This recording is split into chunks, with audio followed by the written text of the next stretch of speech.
normalisht kësaj feste edhe kësaj date gjithë shqiptarët ne i gëzohemi për shkak se është themelimi i një shteti shumë i të rëndësishëm ne që i takojmë shtetit shqiptar. Edhe çdo shqiptar gëzohet me këtë edhe unë e përmenda gjatë fjalimit tim thash se edhe profeti Muhammed është gëzu për shtetin e vet, është gëzu për konsolidimin e radhave të shtetit. Madje ne si shqiptar duhet gëzohemi për shkak se kemi Shqipërinë si shtet, e kemi Kosovën si shtet, po edhe kemi shtetin e tretë shqiptar Maqedoninë. Këtë e thonë edhe ish kryeministri i Maqedonisë e ka thonë se në të ardhmen, domethënë do të ekziston shteti i tretë shqiptar, ajo është Maqedonia. Domethënë është e dokumentuar. Edhe për shembull kemi popull që ndoshta kurdët që janë diku 40 milion, mirë po ato në të kaluarën kanë pas një shtet, mirë po sot janë të shpërndar. E gjithë këtë begati të madhe që e kemi duhet t'ja dim vlerësimit të madh që Islami ja bën atë dheut, shtetit. Edhe pastaj edhe prej lutjeve të profetit Muhammed është el emnu el iman. E ka gërshetuar dhe e ka lidh, domethënë imanin, besimin me sigurinë. Domethënë siguria në Islam është diçka shumë e rëndësishme. Është e shenjtë. E shenjtë edhe është parsorë, është diçka thelbësore. Njeriu me qenë i sigurt për arsye se pastaj është e sigurt edhe ekonomia e atij shteti, është e sigurt edhe lutjet edhe liritë fetare praktikohen në forma të mirë. Domethënë kretë kjo ishte si targeti imi në atë ditë të premte që opinionit ju tregoj se edhe ne, domethënë edhe për neve data 28 nëntorit shënon një rëndësi të madhe që duhet t'i kujtojmë këto vlerat tona që ne të jemi më produktiv. Kjo festë neve na mëson që të kemi progres, jo regres. Domethënë përkundrazi, domethënë të vetëdijsohemi më tepër edhe si shoqëri, edhe si shqiptar, t'i vlerësojmë gjërat më të mira, se realisht ne po jetojmë në një kohë fatkeqësisht e them ku shpesh herë gabohet edhe nuk i jepet vlerësim gjërave njerëzve të cilët i kemi për shembull janë të kualifikuar, janë njerëz të cilët japin kontribut shoqërisë, pasi që të kalojnë në botën tjetër, pasi të ndrojnë jetë, pastaj i vlerësojmë abe kush pas ka qenë ky. Edhe kemi pasur raste pa marrë parasysh edhe në showbiz, edhe të dalëm këtu tek pjesa e showbizit ku tha, tu duk puna e shpat kasapit sikur njerëzit e përdoren vdekjen e tij apo këto portalet e përdoren çiksi shumë. Realisht po, unë personalisht shpatin e kam taku disa herë pak edhe kam si shumë kolegë të mi që e kanë njohur dikush edhe më mirë, kemi mendimin pozitiv për shkak se ka dhënë pozitivitet, mirë po është dashur edhe gjatë jetës kur është i gjallë njeriu të vlerësohet kështu. Për gabime sikur kish qenë njëri kish thonë di se pas vdekjes time keni më këndu edhe këngë, mirë po kam dëshirë ta ndëgjoj unë sa jam gjallë atë këngën. Mirë po edhe kjo është ndodhur te na. Është interesant se ka pas, edhe unë e shoh deri në një farë mase aq sa kam arrit të lexoj, domethënë mediat apo kjo pjesa e komunikimit masiv që e quajmë në internetin e kanë keq përdorur për klikime dhe për përfitime, duke saju gënjeshtra, duke me një fatkeqësi apo me një vdekjen e dikujt. Jo vetëm në rastin që e përmende, mirë po edhe në raste tjera, që është kategorik, domethënë e ndaluar edhe Islami e gjykon si diçka e gabuar ti të luash me një fatkeqësi vetëm për përfitime personale, domethënë ti të cilën i ke sajojsh domethënë gënjeshtra apo kështu me radhë. Pastaj është interesant tani më kujtua në kohën e historisë islame, njerëzit i kanë vlerësuar. Për shembull ka qenë Abdullah ibn Mubareku, një prej dietarëve të njohur në historinë e vjetër islame, ai tregon thotë mos kish qenë Imam Ebu Hanifja. Imam Ebu Hanifja është themeluesi i mezhepit Hanefi që praktikohet në trojet tona. Po se e kam lexuar. Po mos kish qenë Imam Ebu Hanifja, ne nuk do të ishim gjë. Ne nuk do të ishim askush, domethënë e ka vlerësu. Hoxha e ka vlerësu hoxhën, profesori, domethënë i dituri u kanë ditë vlerën kur i kanë pas. Sot tek na fatkeqësisht kjo te një mos ti përfshim të gjithë, se normalisht se ka edhe të njerëz të cilët e vlerësojnë të mirën, në një mas, domethënë nuk vlerësohen përderisa të na ikin. Pastaj i thurrim ilahi, i thurrim këngë, i thurrim vargje pasi që kanë shku. E vërtet, po çfarë ndodhi te ne që ndryshoi ky mos vlerësimi i njeriu? Çfarë ndodhi te ne që ne u bëm kaq xhelos, u bëm kaq egoista, filluam ta urrejmë shumë njëri tjetrin? E di çfarë më bie mua në sy dhe çfarë Më tërheq vëmendjen për shembull këto reality show, këto Big Brothera që ndodhin. E dish kur është audienca më e madhe aty? Në momentin ose kur bëhet ndonjë skandal që përdorin një gjuhë shumë tegër, ose në momentin kur nisin që të gjuajnë njëri tjetrin. Pse ne shqiptarët e kemi kaq shumë qef ta shohim këtë rrahjen që mund të bëjnë dy vëllezër tanë të cilët janë realisht të një kombi? Është një shembull që e përdorin arabët, me qenë se unë shpesh herë ju referohem arabëve për shkak se një pjesë të jetës e kam kaluar atje Po, studimeve.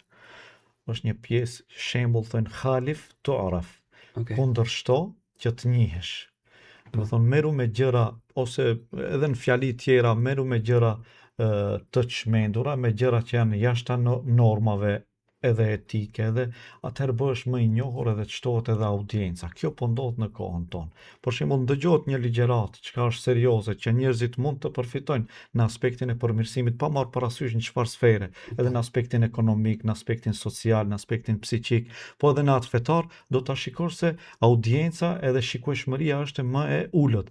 Ndërsa nëse ndodh për shembull siç i përmende këto platformat e Big Brotherit, po. ndodh ndonjë skandal apo një zënk apo diçka shtohet audienca. Kjo e tregon edhe nivelin e shoqërisë ku është degraduar shoqëria ose Më për fal, shembull audiencë frikshme flasim, ë, kjo 1 është milion, 2 milion, po, 3 po, milion. këto janë numra, do me thonë shifra që duhet diskut, nuk guxojmë ne të kalohet në heshtje kjo.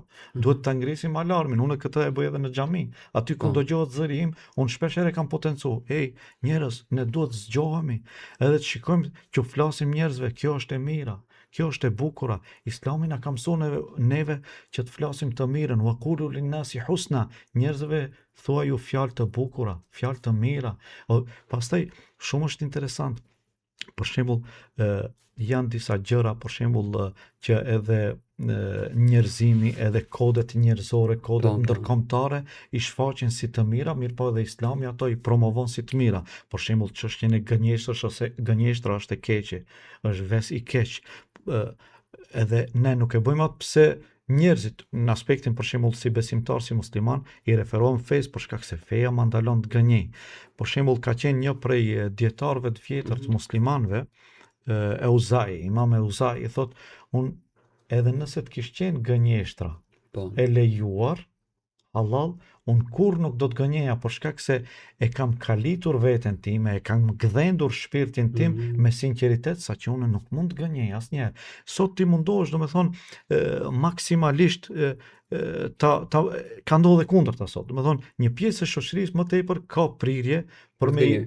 për me gënjë, për me bë sajesa, se mirë po janë ndoshta një pjesë shumë e vogël të cilët janë të sinqertë dhe kanë sinqeritet. E gjithë kjo shoqëria duhet zgjohet. Për shembull, pastaj vjen deri tek rrahjet masive, vjen deri tek unë e paraqita edhe si ide edhe në xhami. A thua vallë këto rrahjet që ndodhin mes nxënësve që e potencojnë, ky agresivitet i lartë që ndodh, a është kjo deformim i konceptit të arsimit? A është kjo që hoxhallar duhet trajtojnë më tepër këto tema sociale që merremi E se për dua çdo të ditë? ndaloj Po, edhe te kjo tema, po do kaloj pastaj te kjo tema, po, se të flasim sepse kjo puna e rrahjeve, vrasjeve nuk ndodhen vetëm te ne. Domethënë, ka nisur ka një vit që po bëhen masovikisht, po edhe te ne që s'kishte ndodhur më herët, ka filluar të jetë shumë aktive. Dua të ta bëj një pyetje.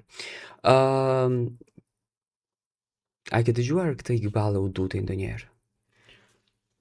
e kam dëgjuar si Okej. Tani Iqbal Uduti në disa deklarata, unë s'kam gjë personale, ë. po, Do thënë janë deklarata, flasim ne. Ka thënë për një vajzë e cila është brenda kësaj platforme që merret me filma për të rritur, besoj e kupton se për çfarë po, filma bëhet po. fjalë. Iqbal Uduti thotë që unë po të isha aty brenda do ta kisha udhëzuar drejt rrugës së drejtë dhe do ta kisha bërë shoqe. Si e komenton ti këtë? Shiko, unë nuk i ndjek këto platforma Po, tjera, mirë po sa i përket këtij personit në fjalë që e përmendët, aq sa kam informacione se ajo nuk i përket islamit tradicional. Për shembull, në atë vit që ç'nuk jemi kupton mësuar ne, Islam ajo të është për shembull në atë më tepër e proklamon islam, do me thonë shiizmin. po, Po, edhe kjo është e njohur edhe për atë arsye nuk e shoh të arsyeshme, domethënë që të flasim sidomos me deklaratat e saj skandaloze që kanë qenë shumë Po mendon deklarata që për këto çështjen deklarata ndikojnë tek shoqëria? ndikojnë tek një pjesë vetëm për klikime, nuk besoj që pjesa më e madhe kanë lexuar filmin e saj dhe din mendimet e saj. Për shembull ne si musliman edhe si shqiptar i kemi traditat tona me të cilat jemi me shekuj i kemi kultivuar sa i takon kodit familjar, sa i takon edhe kështu që deklaratat e saj nuk janë edhe unë për vete nuk i pranoj edhe ju sugjeroj secili i cili më pyet, them edhe pse nuk e njoh personalisht, nuk e kam pa asnjëherë, mirë po në bazë të asaj që Ke shpesh dëgjuar dhe ka shpesh të ka domethënë dalë. tituj Po. bombastik edhe që mundohet dikush domethënë me pompozitet ta paraqes sikurse domethënë nuk di edhe a ka domethënë të mbaruar shkollim fetar, nuk e di. Kështu që mendoj se ne si më tepër duhet të fokusohemi drejt asaj virtyteve morale të shoqëria jonë. Për shembull, vetëm virtyte me të cilat shoqërinë tonë do ta mbajmë lart në nivelin dhe aspektin e moralit, për shkak se jemi dëshmitar edhe vetë se ka një lloj zbehje të moralit tek shoqëria jonë. Në moment kur humb morali, atëherë një popull fillon me shiju edhe me përjetu regresin, edhe humbjen edhe pastaj edhe dobësohemi. Kjo dobësohemi edhe si popull, për atë arsye morali është ajo që i mban lart popujt. Edhe këto platforma, për shembull, kështu që ndodhin që po na paraqiten nëpërmes emisioneve të ndryshme, më tepër promovojnë shturje të moralit, për shembull, ose emisione të filma të ndryshëm. Jemi Po. kundër asaj, populli jon, ne kemi nevojë me pa emisionet tona edukative. Edhe pak mund në eterin ton informativ, mediat, unë kam biseduar edhe me gazetarë tjerë, miq që i kam këto. Pak duhet ta kontrollojmë. Kemi për shembull disa media të fqinja që i kemi, unë personalisht më tepër ju jap e kanë atë impaktin më pozitiv për shkak se trajtojnë tema që popullit bëjduan, për shembull divorcin. Njerëzit bisedojnë ku kemi çalu si shoqëri, pse po ndodh divorci, për shembull, ose tema sociale, të Po. papunësisë, Po. tema për shembull sikurse e përmendëm dhunime të ndryshme, Po. si të vinë deri te ajo që njerëzit duhet t'i shmangen asaj, t'i bojkotojmë, t'i largojmë ato, t'i menjanojmë nga skena. Po më thuaj atëherë çfarë i bën të rinjtë të jenë kaq të dhunshëm? Po kjo që e përmenda dhe në fillim, a thua valla është edhe aspekti i deformim kemi në aspektin në konceptin e arsimimit tonë. Për shembull, në arsim duhet të bëhet edhe një rishikim i teksteve shkollore. Pastaj, a funksionon prindi ai trekëndshi i njohur që është prindi, nxënësi dhe arsimtari. Dhe më thonë, pastaj edhe me këto ligjet që Ministria e Arsimit i ka dhënë tani, i ka kufizuar shumë edhe arsimtarët, profesorët, pedagogët që të kenë qasje mbi fëmijën, domethënë. Për shembull kishim rastin Po. që po të ndërpres, kishim rastin të gjajshëm në Shqipëri, Martin Cani u vra me fik nga shoku i tij, Po. Mario, të cilit ju dha dënimi pas 2 vitesh, nëse unë nuk gabohem. Do të thënë i duhesh të shtetit të gjykon rastin 2 vite për të dhënë një dënim, edhe pse faktet ishin, videot ekzistonin, gjithçka ishte. Kemi raste në Kosovë. Shumë fëmijë, domethënë, gjuajnë njëri tjetrin. Sikur tani u bë si ligj kjo që kur ndodhen në Shqipëri me Marion që ta gjuaj me fik shokun kur acarohemi, është bërë si ligj tani. E ndjekin edhe fëmijët e tjerë, ëh. Në Shqipëri patëm 2 raste, në Kosovë, në Maqedoni është e njëjta, janë rahur fëmijët, kanë parë dhe fika nëpër duart e tyre. Ku po shkojmë ne si shoqëri, i nderuar Hoxh, ma thuaj? Po, shiko, emitimi është diçka i njohur tek popujt, emitimi, pastaj propaganda mediatike duhet të ketë cenzurohen shumë këto mediat. Duhet cenzurohen, mos të lejohet të ketë qasje në internet, domethënë lloj-lloj video ku filmohen gjëra që janë agresive, ku aty shfaqet për shembull dhunë, ku tregon këto, sa më tepër duhet të trajtohen në aspektin edhe islam. Unë mendoj se edhe feja islame, edukata islame ndikon nëse i bashkangjitet në aspektin e arsimit të ulët, për shembull. Po. Ajo do të ndikonte pozitivisht që fëmijët jenë më të qetë. Për shembull, pastaj trajtojmë edhe çështjet kundër bullizmit, siç është duke ndodhur edhe kjo është një element shumë i përhapur. Për shembull, i ka ble atletet fëmijë i vogël, i ka ble atletet një firmë të brand të njohur, edhe i thotë fëmijët tjetër, shikoni çfarë atlete kam, ti nuk e ke. Plase. Do më thonë edhe kjo e mundon pastaj edhe vendon në siklet sa që e bullizon për shkak të veshjes së tij ose për shkak të pse ky për shembull ekonomikisht ka mundësi, ka kushtet më të mira, ndërsa ai shoku i vet i klasës nuk i ka, dhe këtu pastaj ndodh ku ai rritet me një lloj agresiviteti. Rritet ai fëmijë me një lloj, domethënë, pa aftësie dhe nuk mundet ta shpreh talentin e vet, i vritet talenti që në fëmijëri. Domethënë, gjitha këto duhet mësohet fillimisht në shtëpinë e vet. Është shumë interesant, një mbledhje kish pas një arsimtar me prindërit. Edhe e kish thënë një fjalë shumë të mençur. Ju kish thënë prindërve, të nderuar prindër, ju lutem na i sjellni fëmijët të edukuar, ne do t'ua kthejmë të arsimuar. Kjo është shumë e rëndësishme që prindi fillimisht duhet të punon me fëmijën e vet qysh në shtëpi. Domethënë ta edukon këto elemente të bazë që ta përgatit që duhet të jetë i ndëgjueshëm fillimisht me mësuesin, me arsimtarin.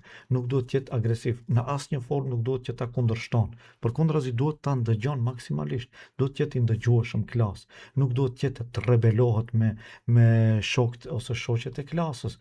Gjitha këto e jo të jep Zoti na ruaj, si kemi ndëgjuar, për shembull, nëse ndodh një problem e ka bërë fëmiu, tani në vend se ai ta qorton fëmijën e vet prindi, shkon edhe i qorton të tjerët në klasë, ose e godit edukatorin, ose e godit. Kështu raste kanë ndodhur, edhe pastaj ai fëmijë në të ardhmen je duke e përgatitur për kriminal.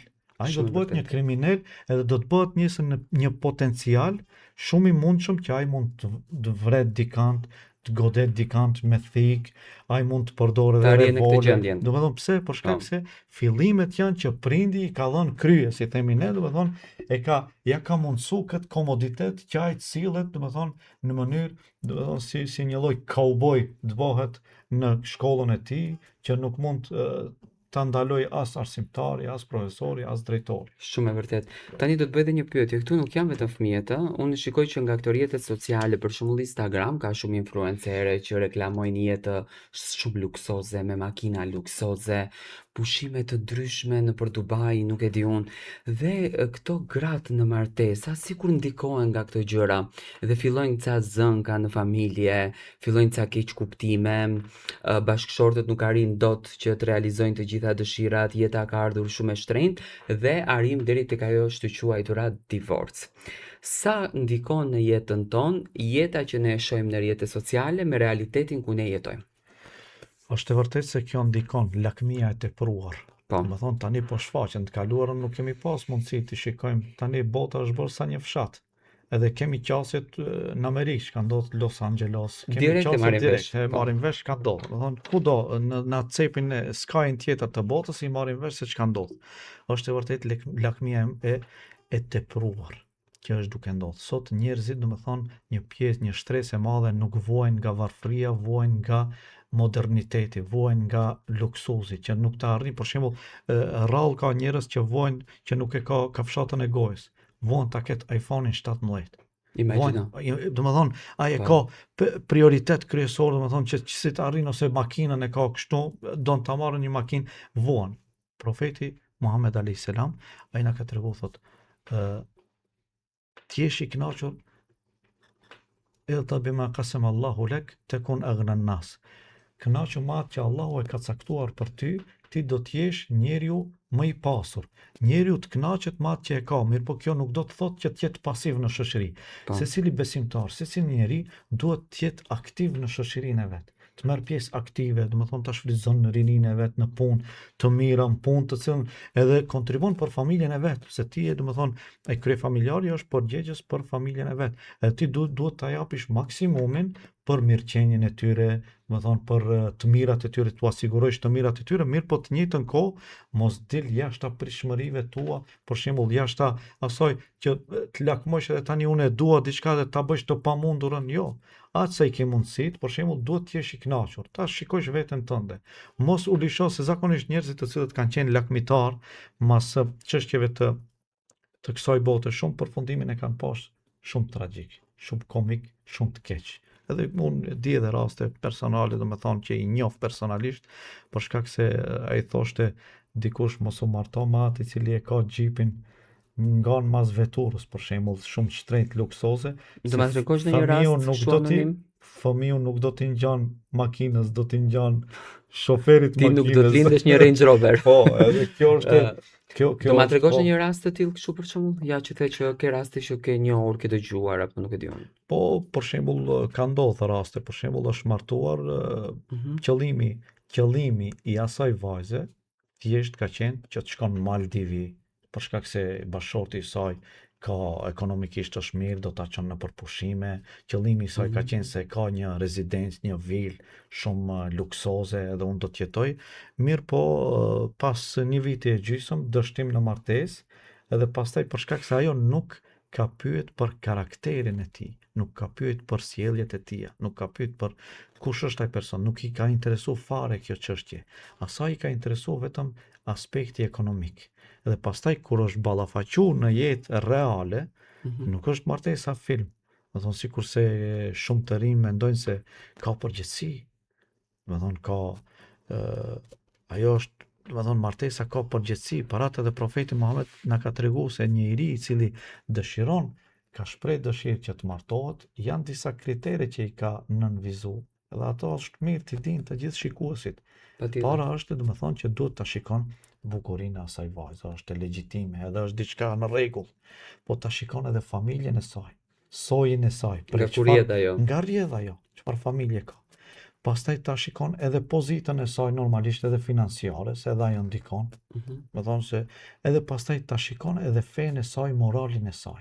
Edhe këtë fundit e ka cek profeti Muhammed thot ai i cili e përzgjedh këtë të fundit si kriter bazë, edhe si kriter kryesor i lumshin duart atij person. Ai e ka zgjedhur domethënë të saktën edhe të vërtetën për shkak se asnjëherë domethënë ka njerëz edhe ata lidhje martesore të cilat janë martuar në mbi këtë kriter, ato zakonisht martesa e tyre ka zgjatë deri në pafundësi, deri në vdekje, edhe gjithmonë kanë jetuar kanë jetuar mirë pavarësisht kushteve të tyre ekonomike. Thash domethënë ka raste edhe tjera të shumta ku pastaj kanë dështuar për shkak se kriter kryesor ka qenë vetëm pasuria edhe të mirat e kësaj bote. Bravo, tani dua të ndaloj pak tek një rast, ju e keni dëgjuar, jam i bindur, Liri Dona Ademaj në Kosovë u vra nga bashkëshorti i saj, Naim Urselit, u ka rënë në vesh si histori. Dhe e vërteta del sot se Naim Urseli e vret gruan e vet sepse ka patur një siguracion në Suedi, ndërsa ky tjetri këtej ka pas borxhe. Tani kam një pyetje edhe nga publiku që më është kërkuar t'ua bëj ju, të merr mendimin tuaj. Një vajzë është 8-40, dëshiron të martohet, por djali nuk ka historik të mirë. Kjo thot ç'lidhje ka, unë do martohem, ndërtoj familjen time. Pse ndodhin vrasjet në martesë? Do të thënë ke dy pyetje njëra pas tjetrën që duhet më japësh përgjigje. Si rastin i parë dhe rasti i dytë. Po rasti i parë e kam pas sidomos këto ditë kanë qenë ato seancat gjyqësore që i kanë pas edhe filmimet gjatë në këtë kësaj Liri Donës që e përmendat. Edhe unë e kam përcjell dhe me të vërtet jam shokuar dhe jam befasuar nga ajo se si ka mundësi, domethënë, të gjithë atë skenarin e vrasjes e bashkëshortes me të cilën ke jetuar, domethënë më në fund bashkëshortja ta dinë se me atë person me të cilën ka jetuar, kanë qëndruar kohë gjatë, ai tjetë vrasësi edhe planifikuesi i vrasjes. Domethënë kjo është e tmerrshme edhe është e papranueshme përderisa vërtetohen, domethënë, prova, se tani ne nuk e bëjmë këtu gjykatësin edhe nuk mundemi të flasim për rastin konkret, se ajo sigurisht do ta ketë atë epilogin, nuk dia ka përfunduar epilogin përfundimtar, sigurisht ende është në proces çështja e tyre, në aspekt proces gjyqësor. Mirë po, kjo si shoqëri me të vërtet duhet ngritet alarmi. Ku jemi duke shkuar na? Ku dojmë me mrina kështu? Don ta marrësh gjithë dunjan. Profeti Muhammed a.s. ka thonë nëse biri të Ademit do ta kishte edhe jepet një lugin me ari, ai do ta dëshironte të dytën. Do thonë syri i njeriut nuk ngopet asnjëherë. Kush e ngop? Një grush dhej. Ai e ngop. Do thonë lakmia, pasionet e ndryshme të njeriut janë, mirë po është ai balansuesi kryesor është feja që njeriu e mban, që t'jetë mos jetë lakmitari tepruar, mos t'kalon në çmenduri që t'ja kalon edhe kafshës. Kafsha si kafshti, nëse e merr edhe e trajton mirë, e ushqen, edhe ajo ka me ta ditë për nuk ka me të sulmu s'paku, ka me ditë se ti si person e ushqen, i ofron ngrohtësi, sidomos tani në kohët e acarit kur jemi ftohtë, më thonë kujdesesh për të që ta futish brenda, jemi në për lokale, për shembull një mac, është jashtë, ja hap derën edhe e fut brenda ndihmë, vetëm të hyn brenda që të strehohet për shkak se është acar jashtë. Edhe i ofron, i jep një pjatë me ujë ose i jep diçka që të hanë, po e fiton njeriu parajsën xhenetin. Edhe kështu ka ndodhur. Për shembull një grua e cila është regjistruar në për librat e fesë, e ka shitur nderin e vet me para. Shumë herë. Kjo është e ka shitur në këmbim të parave, e ka shitur nderin e vet. Domethënë kjo është e gjykuar shumë keq në Islam, domethënë është prej mëkateve të mëdha.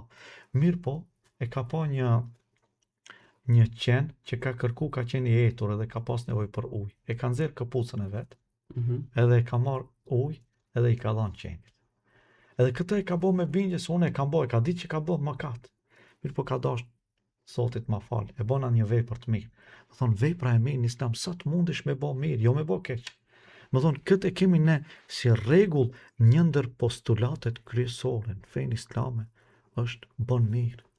Bën ju mirë njerëzive, edhe kafshëve, mos dëmto, mos je shkatërrues, mos je dëmtues i njerëzimit.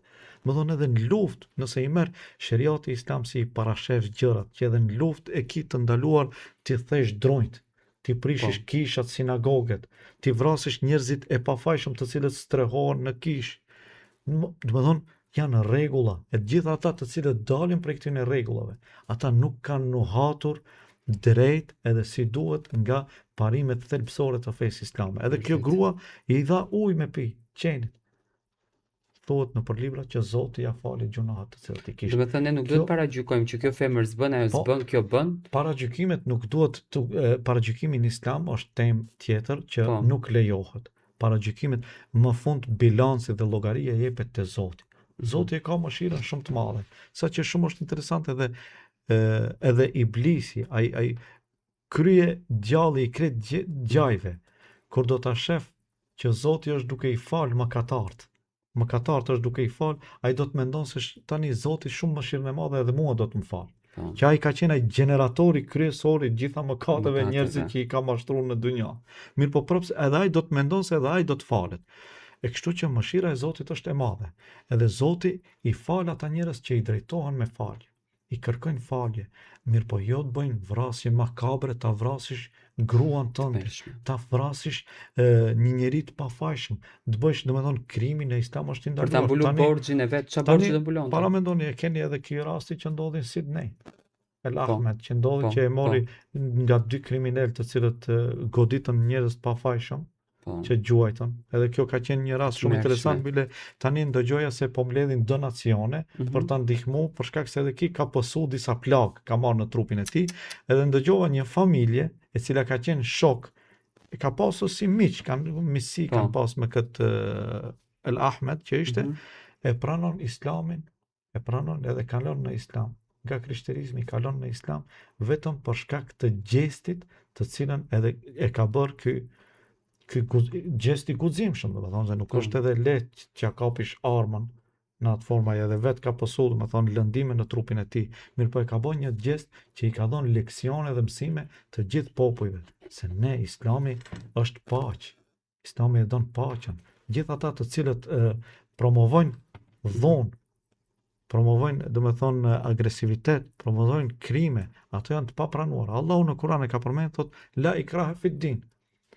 Nuk ka dhunë në fe. Që të mos e humbim komplet minutazhin nga që kam pyetje tjera për të bërë. Tani kjo vajza duhet martohet vetëm për të bërë fëmijë, se kështu e kishte thënë. Të martohem unë për të bërë fëmijë pa marrë parasysh historiku ka ai, apo duhet të dashurohet? Se i themi jetë, martesa është e rëndësishme. Se kemi edhe nga këto mendimet, nëse folëm që parë për martesa të dështuara nga luksi, po kemi edhe nga këto mendimet, se unë kam mbetur pak edhe hajt po marr një burr aty. Jo, nuk është martesa, mendoj se duhet t'i shikon të gjitha parametrat, nuk duhet ta merr për shembull veç që të bën fëmijë, pa marrë parasysh e kaluara e tij, po normalisht duhet t'interesohet edhe të pyet për te në rast se ka mundësi dikush një pjesë të rinisë të vet e ka kalu me gabime, Po. edhe jemi njerëz, të gjithë gabojmë, ka periudha të ndryshme, Mund përmirësimi. depresioni, mirë po në rast se njeriu në fjalë, domethënë ndëgjon se ka përmirësime dhe shihen domethënë gjëra të mira tek ai, atëherë mund që të martohet. Në rast se i pëlqen, domethënë mund të martohet. Mirë, po nëse e shef se ka mëkate të mëdha, shfaq agresivitet, nuk është i mirë, domethënë në shumë aspekte ose e pengon që ta praktikon ajo fenë e saj, atëherë më mirë është të largohet nga kjo martesë edhe të zgjedh domethënë ndonjë martesë tjetër, domethënë ndonjë individ tjetër për të kaluar jetën, për shkak se gruaja normalisht ndikohet tek feja e burrit, ndikon e reflekton me një njeri kur të jetosh, sikurse edhe e kundërta. E vërtet Për atë shumë. arsye duhet zgjedhen mirë që se jeta nuk është thash epizod filmi që mbaron, po ajo është e gjatë, pastaj ballafaqohen, njeriu mund ballafaqohet edhe me varfëri, domethënë pasuria apo gjendja ekonomike të njeriu nuk rrin konstante, po ajo mund të Ka ndryshojë. lëvizje. Po, e kështu që njerëzit kur dashurohen sinqerisht, pavarësisht pozitës ekonomike që e ke, ai qëndron edhe është një prej temave, pyetjeve, a do të më duash edhe kur kam edhe kur nuk kam, Po, që bëhet në çfarë kurorëzim. po në kurorëzim që e Po. përdoret edhe ajo është shumë me vend, më thonë, a do të jetë qëndrimi juaj i njëjtë edhe kur jam mirë edhe kur nuk jam mirë, edhe kur jam i shëndosh edhe kur jam i sëmurë. Domethënë kjo është bashkëshortësi, ajo është merr edhe jep, marrëdhënie, raport, E ndërsjellje, vërtet. reciprok. Kjo është po. Tani, magjia, kjo është një ndër temat më të ndjeshme në fakt në shoqërinë tonë. Ka shumë njerëz që vuajnë nga magjia, ka shumë njerëz që përjetojnë krime, le të themi familjare, nga magjia. Në perceptimin e parë të duket e pabesueshme. Pastaj kur ti ulesh fillon lexon, domethënë Kur'an e kupton që Zoti përmend thotë magjia ekziston. Po. Është thot në mesin ton, pastaj mëson nga historiku i të parëve tan. Deri në çfarë niveli mund të arrijë magjia? A mund të na çojë edhe drejt vdekjes, se për shkatrim pasurish, shkatrim familjesh, e kuptoj se ndodh. Dhe e dyta, a mund të prekën magjia në shtëpit ku falet edhe dëgjohet dhe lexohet Kur'an? Po, fillimisht magjia në Islam si koncept, si dukuri, si fenomen, e ka trajtuar Zoti në Kur'an, e ka përmendur se ekziston. Po.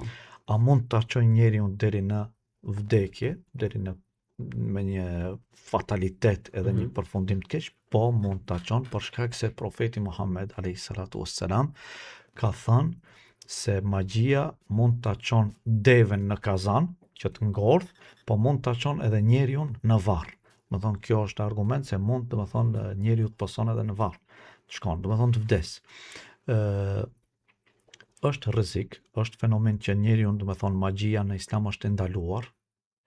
Madje edhe për kuriozitet, do të thonë vetëm të dish, të mësosh se si bëhet magjia, edhe kjo është ndaluar. Estagfirullah, pse do e mësojnë kështu? Po ka dikush ka dëshirë thotë ta mësoj si bëhet magjia, për kuriozitet vetëm të di, edhe kjo është ndaluar. Si ta mësojsh? Shkoj ke njeriu e mësojsh magji? Po, të mëson, do të thonë se si bëhet magji, mirë, po kjo është ndaluar. Të gjithë ulemat janë të unifikuar se edhe mësimi për kuriozitet të magjisë është ndaluar, për shkak se ti një ditë mund nesër shejtani të bën vezvese edhe të mashtrosh ti bësh dikujt keq.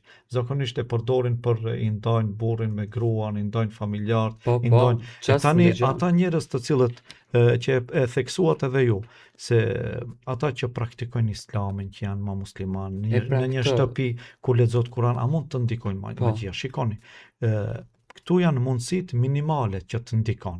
Për shkak se Kurani është, po edhe aty mund të hyjnë, po janë mundësit minimale. Mirë, po besimtari për atë arsye duhet vazhdimisht ta mban atë prazmoren me vete, cilën mbrojtjen, ajo është Kurani, leximin e Kuranit. Sidomos janë dy suretul Felek, që janë në fund të Kuranit, edhe suretul Nas.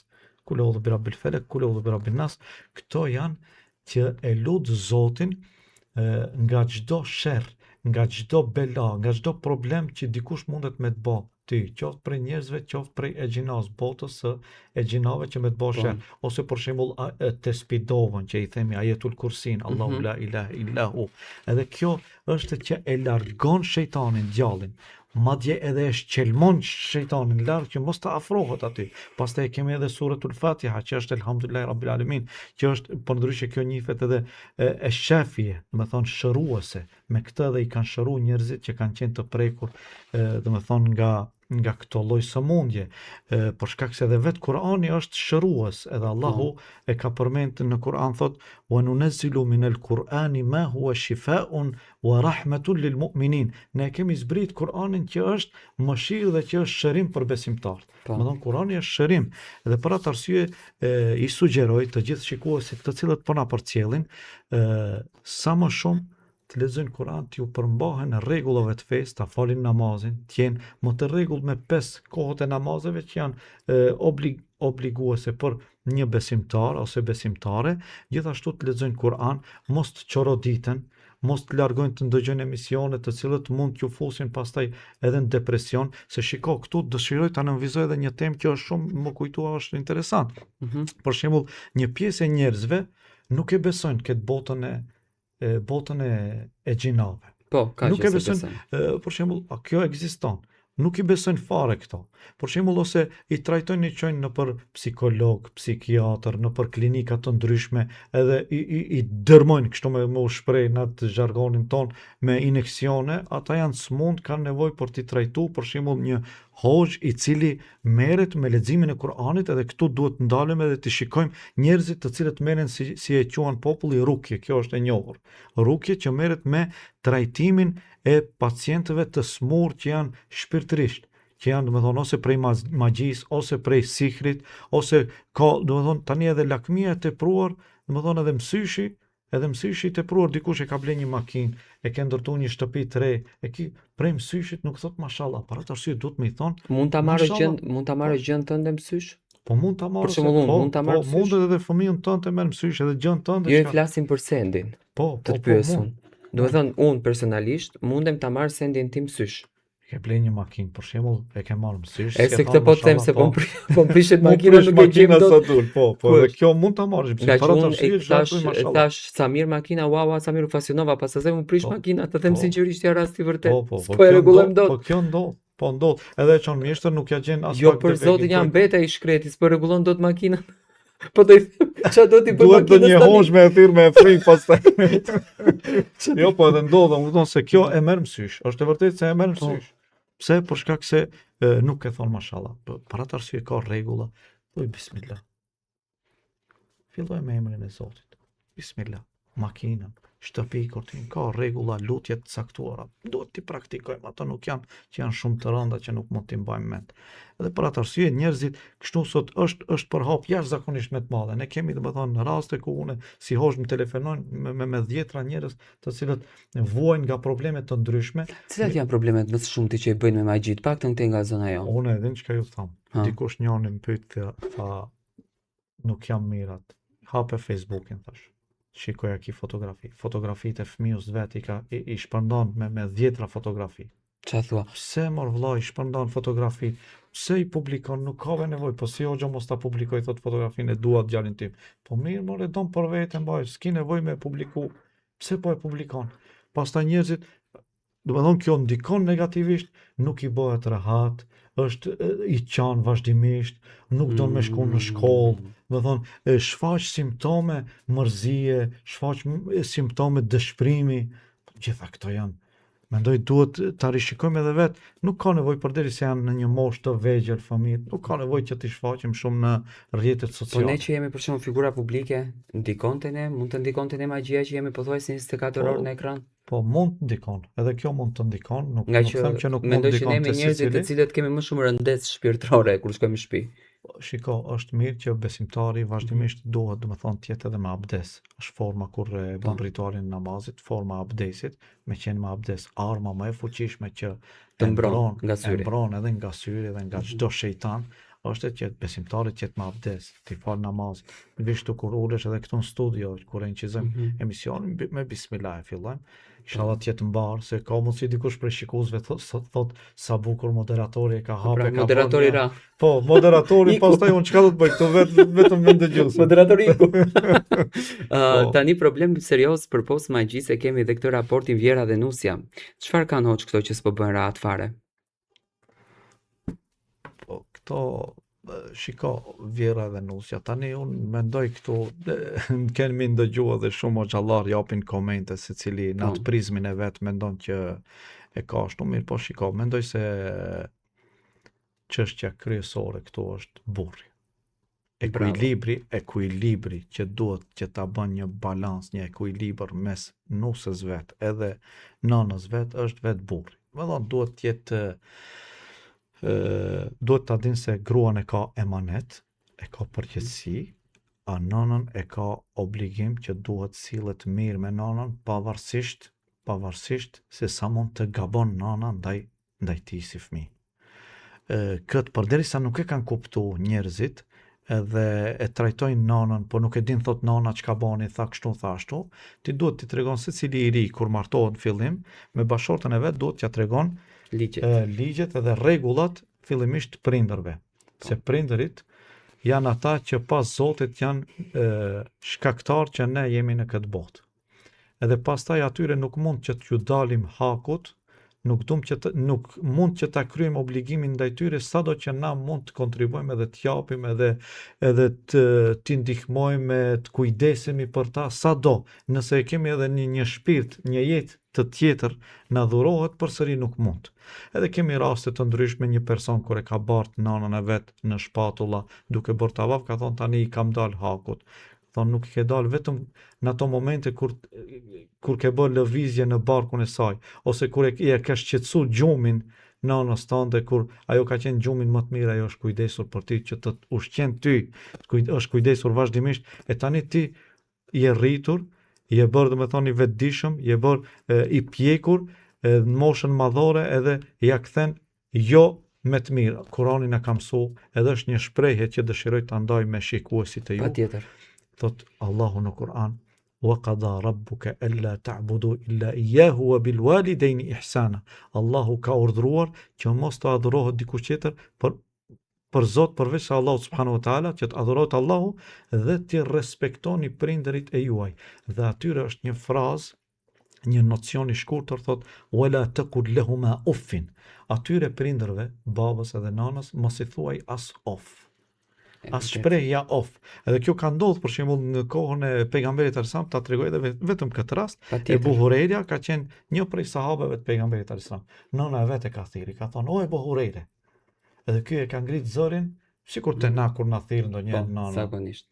Ka thonë ky: "Urdhroj non, çka ki?" Zëri i tij ka qenë më i lartë se zëri i nënës. Edhe në ato momente e kupton, thot, e bëra një gabim për shkak se zëri im ishte më i lartë se zëri i nënës. Edhe çka bëni si shpagim i kësaj, shkoj në atë kohë kishte robër, sklever. Shkoj në treg edhe i pagoi 2 robër, i liroi për shkak të në shenjë lëmoshe, sadakaje, për shkak të mëkatit që bëri ndaj nënës vet, e konsideroi mëkat të madh ngritjen e zërit më të lartë se të nënës. Si ndodh sot kur ndëgjojmë që nëna është goditur? Zoti na ruajt, nëna e ka quar shembull në shtëpinë e pleqjve, ose nuk e dëshiron, thot nuk. Kjo është e tmerrshme. Pastaj ne kërkojmë begati, kërkojmë bereqet, kërkojmë stabilitet shpirtëror, kërkojmë stabilitet ekonomik, financiar, nuk do ta gjejmë fare. Edhe nëse do të kemi miliona, do të ekzistojmë, nëse e kemi hidhruar nënën, kot e kemi më në fund. Thot i dërguar i Zotit, ridallah fi ridal walidain. Kënaqësia e Zotit është në kënaqësinë e prindërve. Nëse dëshiron të dish se Zoti atë don, shikoj se si janë raporti i prindërve me ti. Nëse ata janë të kënaqur me ti, ta dish se edhe Zoti është i kënaqur me ti. Unë të falenderoj shumë për këtë fjalë të bukura. Mua më vjen shumë keq që shumicën e pyetjeve nuk ta bëra, por ne kemi bërë një orë bashkë dhe kjo orë ka kaluar si ujë, të them drejtën. Unë jam i bindur që ti do më vish përsëri. Ne kemi shumë tema për të folur, nuk janë vetëm këto temat që ne na tangojnë. Cili është mesazhi juaj për shikuesit e mi? Mesazhi im për gjithë shikuesit e juaj është se fillimisht të gjitha këto tema që u thanë të mundohen që t'i zbatojnë në jetën e tyre, pastaj të ruajnë unitetin e tyre, mos të grinden me prindërit, Zoti na ruaj. T'i mbajnë lidhjet fare fisnore, të shoqërohen njëri me tjetri. Tani jemi në prag të muajit të Ramazanit. Kemi hyrë, si thënë, në 3 muaj. Po. Le ta shfrytëzojnë këtë para përgatitjet për Ramazan, për shkak se është një muaj ku besimtarët zakonisht i drejtohen Zotit me lutje, më tepër frekuentojnë në xhami. Më thonë, ne ta pastrojnë se kështu kanë vepruar të parë tonë, janë përgatitur më herët për këtë sezon shumë të madh. Edhe besimtarët le të vazhdojnë kështu, rinia të cilët e ndjekin emisionin e juaj, le t'i hapin syt, le të bëhen më durimtar, le të bëhen më tolerant me shokët e tyre, mos të bëhen hakmarrës. Hakmarrja nuk është e mirë. Edhe nëse gabon shoku ndaj teje, falja. Ne kemi shpeshherë, unë ju tham edhe pjesës publikut ku ligjeroj, ju tham, ne kemi dëshirë të na falë Zoti, por nuk kemi në gjendje ta falim njëri tjetrin. Le të falin.